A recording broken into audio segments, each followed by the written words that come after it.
Masih di Breaking News Kompas TV bersama saya Friska Clarissa. Kita sudah menyaksikan sidang perdana Verdi Sambo dan Putri Chandrawati.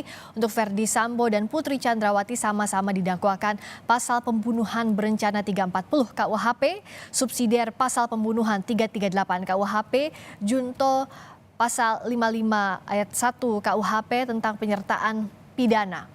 Dalam hal ini, Verdi Sambo mengajukan eksepsi atau nota keberatan yang sudah disampaikan di muka sidang pada siang hingga sore tadi. Untuk sidang eksepsi menyatakan keberatan atas dakwaan jaksa penuntut umum. Begitu pula dengan Putri Chandrawati yang saat ini sidangnya masih dijeda dulu, tapi juga akan membacakan dari pihak kuasa hukum Putri Chandrawati nota keberatan atau eksepsi atas dakwaan jaksa penuntut umum yang mendakwakan pasal pembunuhan berencana dalam kasus pembunuhan Yosua Huta Barat. Dan tadi kami juga berbincang dengan kuasa hukum keluarga Yosua, Martin Simanjuntak, yang menyatakan bahwa kalau dari segi dakwaan jaksa penuntut umum dianggap sudah objektif, mewakili konstruksi hukum dari kasus tewasnya Yosua Huta Barat. Kita akan bahas lebih lanjut lagi dengan Martin Simanjuntak. Bung Martin, tadi kalau eksepsi ini kan yang kita bahas karena dari pihak kuasa hukum Sambo menyatakan bahwa peristiwa di Magelang itu bagaikan potongan puzzle yang hilang begitu. Jadi dimention lagi, disampaikan lagi di eksepsi dan mengatakan bahwa ini satu kesatuan dari terjadinya tindak pidana. Kalau keluarga Yosua tetap bersikukuh bahwa tidak ada itu yang namanya kekerasan seksual, meskipun tadi dimention berulang kali, dibacakan bahwa ada percakapan-percakapan pada saat di Magelang. Ya, terima kasih. Tentunya begini ya, kami kan membantah tapi harus menjelaskan kenapa tidak ada kemungkinan ataupun tidak masuk akal tuduhan tersebut ya. Betul. Seperti mereka yang hanya menyampaikan nota keberatan, ya dengan hanya modal mengatakan bahwa tidak cermat, tidak jelas, tidak lengkap, sehingga dakwaan tersebut kabur dan sehingga konsekuensinya adalah batal demi hukum. Nggak bisa begitu, Mbak Putri, ini ya, Rizka. Mbak Rizka. Kenapa saya bilang tidak bisa seperti itu? Karena yang pertama ya, mereka mengatakan bahwa dakwaan itu tidak cermat, tidak jelas, tidak lengkap karena tidak mengakomodir keterangan dari terdakwa ya dalam hari ini ya, seperti dikatakan bahwa kekerasan seksual itu tidak dijelaskan secara lengkap ya. Ya bagaimana mau dijelaskan secara lengkap? Bahkan saksinya ketika dikonfirmasi selain Putri Chandrawati seperti saksi Kuat, saksi Susi, dia tidak melihat kejadian atau peristiwa pelecehan seksual tersebut. Semuanya hanya bersandarkan terhadap keterangan saksi Putri Chandrawati. Nah, tentunya rekan jaksa penuntut umum juga tidak mau ya sampai terikut ataupun mengikuti keterangan terdakwa yang justru nanti malah akan mengaburkan dakwaan mereka. Ya, lalu kalau memang sepertinya mereka ini mau semuanya surat dakwaan seperti konstruksi hukum mereka, tentunya akan jadi kabur. Kenapa saya bilang kabur? Ya, di Jalan Duren 3 dari Saguling ke Duren 3 itu dalilnya Verdi Sambo, dia bilang katanya dia mau main badminton. Ya, pasca mendengarkan terjadinya kekerasan seksual. Nah, bayangin, pernah kita bayangin ketika surat dakwaan jaksa penuntut umum itu nanti diikut sertakan lah kata-kata ingin main badminton itu, dan menurut keterangan dari terdakwa bahwa Verdi Sambo ke Jalan Duren 3 itu tanpa sengaja, justru akan melemahkan pasal 340. Tidak ada penegak hukum yang mau membuat dakwaan yang justru melemahkan. Begitu loh. Okay. Jadi memang konteks ini wajar-wajar saja kalau pembelanya ataupun penasihat hukumnya inginnya dakwaannya itu yang kabur ya, ataupun yang tidak tajam ke arah salah satu pasal yang hukumannya itu maksimalnya adalah yang paling berat di Indonesia ini. Ya wajar saja. Yang menarik kan kalau bicara soal eksepsi biasanya yang dibahas soal keabsahan formal dari dakwaan yang dibuat jaksa penuntut umum. Tapi kalau tadi dari eksepsi pihak penasihat hukum, apakah Anda melihat ini sudah masuk pokok perkara begitu di eksepsi yang diajukan di nota keberatannya? Memang eksepsi mereka masih dalam koridor, karena gini, kan tidak ada kesempatan untuk melakukan tangkisan untuk kewenangan absolut ya, karena memang benar ini peristiwa pidana, jadi tidak bisa ditangkis secara absolut. Lalu mau ditangkis juga secara kewenangan relatif ya enggak juga, karena locus dan tempus delicti terjadi pembunuhan terjadi di wilayah hukum Jakarta Selatan, jadi tidak bisa digunakan. Nah, satu-satunya cara memang dengan cara sesuai pasal 143 bahwa dakwaan ini adalah kabur ataupun bahasa perdatanya obscurable gitu ya. Namun ya yang digunakan oleh mereka justru adalah hal-hal yang seharusnya menurut mereka itu menguatkan dalil mereka, ya, seperti contoh terjadi kekerasan seksual tapi tidak ada visumnya, ya, terjadi kekerasan seksual tapi saksinya hanya satu, terjadi kekerasan seksual tapi menghilangkan barang bukti. Bagaimana jaksa penuntut umum bisa yakin gitu ya bahwa memang benar terjadi kekerasan seksual tanpa didukung bukti-bukti yang kuat yang lainnya?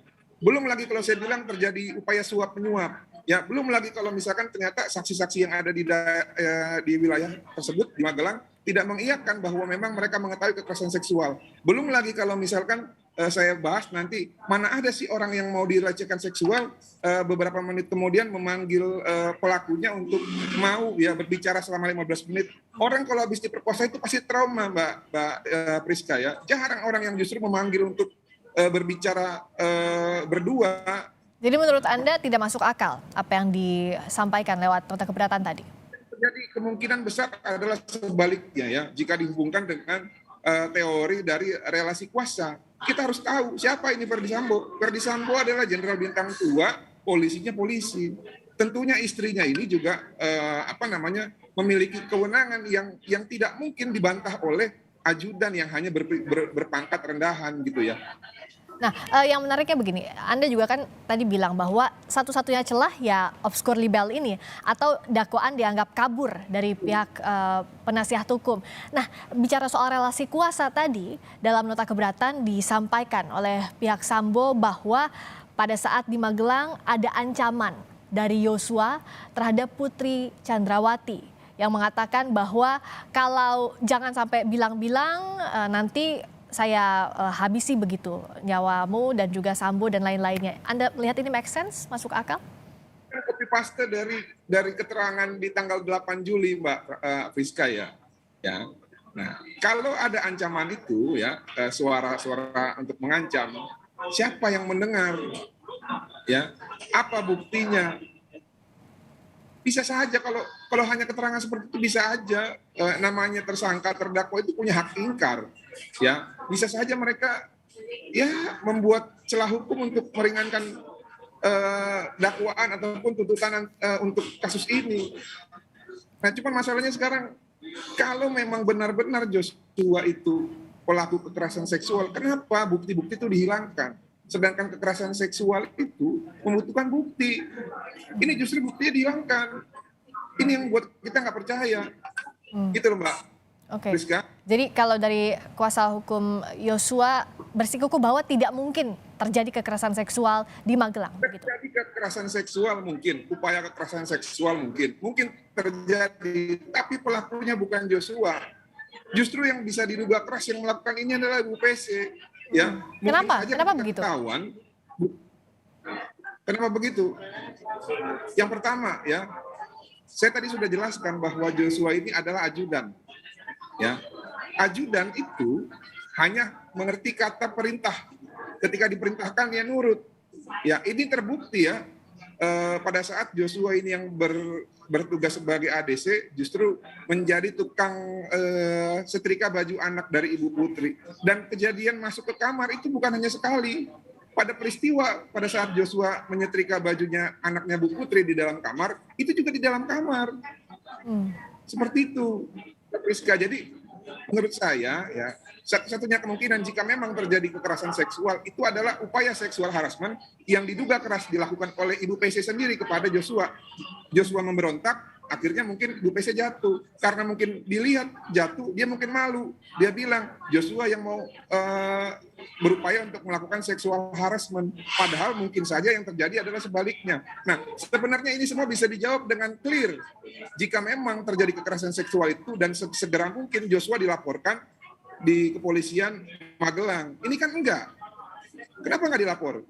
Atau nggak minimal kalau nggak dilapor ya jangan dibunuh lah gitu ya. Diadakan sidang internal keluarga dulu, ditanya dengan baik. Ini kan enggak. Ditanya, kamu tega sama ibu? Tega apa komandan? Saya tidak tahu.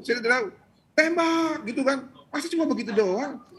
Nah, kalau dari pihak Yosua tapi membacakah bahwa kekerasan seksual ini, narasi ini akan terus disampaikan, disuarakan di persidangan dalam proses pembuktian sampai nanti? Bung Martin?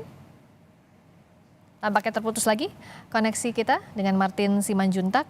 Tapi tadi dari pihak keluarga Yosua membantah apa yang disampaikan oleh pengacara Sambo di nota keberatan yang dibacakan bahwa ada kekerasan seksual di Magelang.